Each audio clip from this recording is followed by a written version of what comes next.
আমার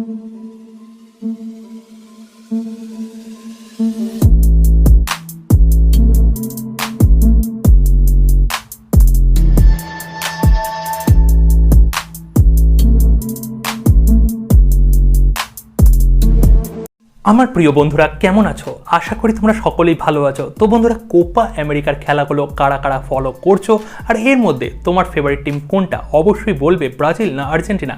comment section খোলা রইল, অবশ্যই বলবে তোমার মতামতটা, কোন টিমটা তোমার ফেভারিট। তো বন্ধুরা, স্যামসাংয়ের এম সিরিজের যদি কোনো মডেলের কথা সর্বপ্রথম আমাদের মাথায় আসে, সেটা কিন্তু স্যামসাংয়ের M51। এই ফোনটা যা অসাধারণ স্পেসিফিকেশনে স্যামসাং লঞ্চ করেছিল এবং অসাধারণ প্রাইস রেঞ্জের মধ্যে তারা নিয়ে এসেছিল, এর জন্য প্রচণ্ড পপুলার হয়েছিল দুই বাংলাতেই। অসাধারণ কিন্তু বিক্রি হয়েছিল এই ফোনটার সাকসেসর স্যামসাং এই মাসের লাস্টে কিংবা পরের মাসের প্রথমেই কিন্তু নিয়ে আসছে M52 এবং এটা প্রথমে ইন্ডিয়াতে লঞ্চ হবে এবং পরের দিকে এটা বাংলাদেশেও লঞ্চ হয়ে যাবে।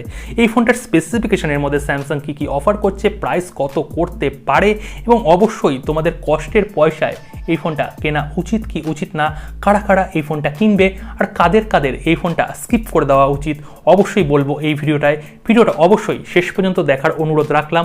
আর যারা এখনও চ্যানেলটাকে সাবস্ক্রাইব করোনি, এখনই চ্যানেলটাকে সাবস্ক্রাইব করো, বাংলা ভাষাকে উচ্চতায় নিয়ে যাও।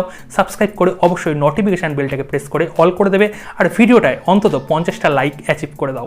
তো বন্ধুরা, স্যামসাংয়ের M52 এই মডেলটার যদি আমি কথা বলি, প্রথমে যদি ডিসপ্লে সেকশনের কথা বলি, এখানে স্যামসাং 6.7 ইঞ্চির একটা ফুল এইচডি প্লাস প্যানেল দিচ্ছে। অবভিয়াসলি সুপার অ্যামোলেড প্যানেল কিন্তু এখানে স্যামসাং দিয়ে দিচ্ছে। এই ফোনটার মধ্যে HDR10 কিন্তু সাপোর্ট স্যামসাং দিয়ে দিচ্ছে। আর কথায় বলা হচ্ছে এটার মধ্যে রিফ্রেশ রেট যেটা নিয়ে আসছে স্যামসাং 90 হার্জও নিয়ে আসতে পারে বা 120 হার্জের রিফ্রেশ রেট কিন্তু নিয়ে আসতে পারে। আমার মত যদি বলি, এখানে কিন্তু স্যামসাং 90 হার্জের রিফ্রেশ রেটই নিয়ে আসবে, কেননা 120 হার্জের রিফ্রেশ রেট এম সিরিজের ফোনের মধ্যে এখনও তারা দেবে না, কেননা ওটা কিন্তু এ সিরিজের জন্য তারা তুলে রেখে দিয়েছে। তো বন্ধুরা, এই ফোনটার ডিসপ্লে এক কথায় অসাধারণ ডিসপ্লে, সত্যি অসাধারণ ডিসপ্লে কোয়ালিটি তোমরা পেয়ে যাবে। এই ফোনটার যদি ক্যামেরায় চাও, এখানে চারটে ক্যামেরা তোমরা ব্যাক সেকশনে পেয়ে যাচ্ছ। এখানে মেন ক্যামেরা হচ্ছে 64 মেগাপিক্সেলের, যেটা কিনা স্যামসাংয়ের সেন্সার, এছাড়াও 12 মেগাপিক্সেলের আলট্রা ওয়াইড ক্যামেরা, 5 মেগাপিক্সেলের ম্যাক্রো ক্যামেরা আর 5 মেগাপিক্সেলের ডেপথ ক্যামেরা। এখানে স্যামসাং কিন্তু 2 মেগাপিক্সেলের ক্যামেরাটা আমার মতে একটু কম ইউজ করে অন্যান্য ব্র্যান্ডের তুলনায়। এখানে 5 মেগাপিক্সেল দিচ্ছে, ঠিকঠাক আছে, এবং 64 মেগাপিক্সেলের যে ক্যামেরাটা দিচ্ছে এর মধ্যে কিন্তু তোমরা 4K-তে ভিডিও রেকর্ডিং করতে পারবে। এছাড়াও তো ফুল এইচডি তোমরা ভিডিও রেকর্ডিং করতে পারছো। এছাড়া এর মধ্যে EIS এর সুবিধা আছে। এছাড়াও ভিডিও রেকর্ডিংয়ে তোমরা কিন্তু বোকে মোডের সুবিধা পাচ্ছ। এটা কিন্তু একটা দারুণ ফিচার্স এই বোকে মোড যারা ব্লগ করো তাদের জন্য।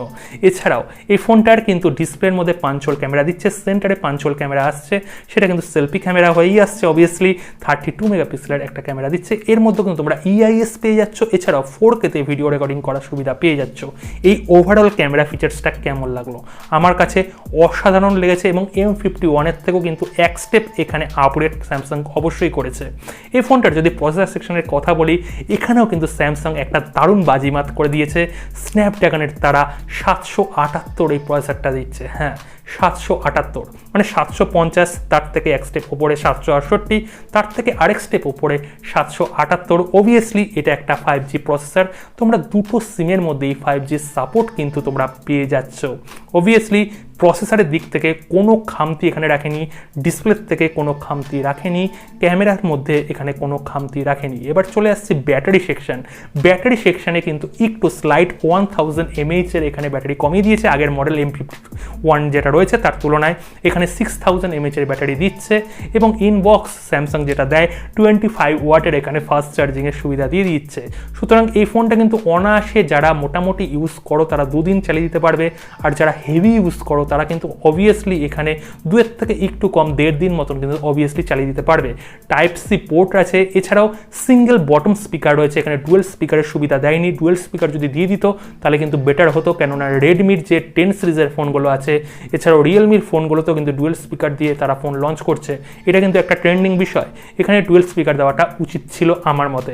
যদি এই ফোনটার বিল্ড কোয়ালিটির কথা বলি, এখানে কিন্তু স্যামসাং অবভিয়াসলি প্লাস্টিক ইউজ করছে, মানে স্যামসাংয়ের ভাষায় প্লাস্টিক তারা ইউজ করছে। অবভিয়াসলি ভালো কোয়ালিটির তারা প্লাস্টিক দিয়ে দেবে এবং এই ফোনটার যে ডিজাইনটা করেছে, এই ডিজাইনটা কিন্তু এ সিরিজের মডেলের মতনই তারা ডিজাইনটা করেছে এবং এম সিরিজে এ সিরিজের যে ডিজাইনটা সেটাকে তুলে পুরো ডাইরেক্ট কপি পেস্ট করে দিয়েছে এবং ওভারঅল বিল্ড কোয়ালিটি তোমরা সলিড পেয়ে পেয়ে যাবে। এখানে গ্লাস বিল্ডের কথা মাথায় এনো না, পলিকার্বনেটের কিন্তু বিল্ড কোয়ালিটি পাচ্ছ।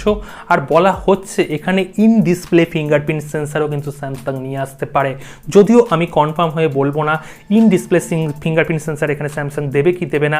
তবু বলা হচ্ছে, রুমার এটাই বলছে যে ইন ডিসপ্লে ফিঙ্গারপ্রিন্ট সেন্সার আসতে পারে, আর যদি না দেয় তাহলে তো সাইডে এখানে রাইট সাইডে দিয়ে দিচ্ছেই।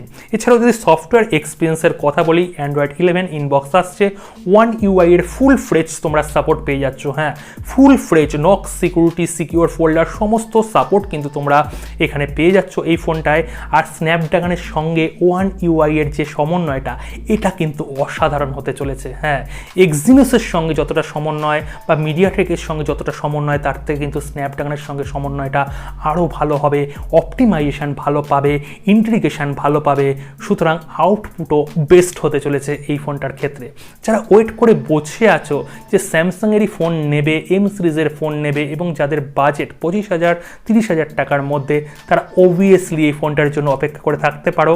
এই ফোনটা কিন্তু এই রকম প্রাইস রেঞ্জের মধ্যেই আসছে। বেস ভেরিয়েন্টটা এখানে কিন্তু 25,000 টাকার মধ্যে ইন্ডিয়ান মার্কেটে লঞ্চ হবে, এবং বাংলাদেশে কিন্তু এটা 30 থেকে 32,000 টাকার মতন হয়ে যাবে।